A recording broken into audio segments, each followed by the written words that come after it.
তো বন্ধুরা, ঝুড়ি থেকে তো একের পর এক বেড়াল বেরোতেই আছে গোটা রাজ্য জুড়ে। তো এবার কালনা ব্রিজের ফাইলটা খুললে হতো।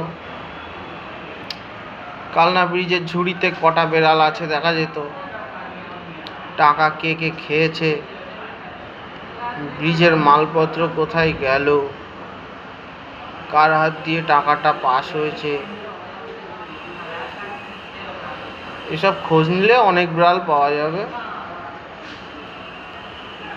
এদিকে শান্তিপুর মমতা ব্যানার্জি এসে বলে গেল যে আমি কিন্তু শান্তিপুরে ব্রিজ বানিয়ে দিয়েছি। সে ব্রিজটা কোথায় গেল তার উত্তর তো দিল না মমতা ব্যানার্জি। এবার কি কালনা ব্রিজের ফাইলটা খোলা যায় না?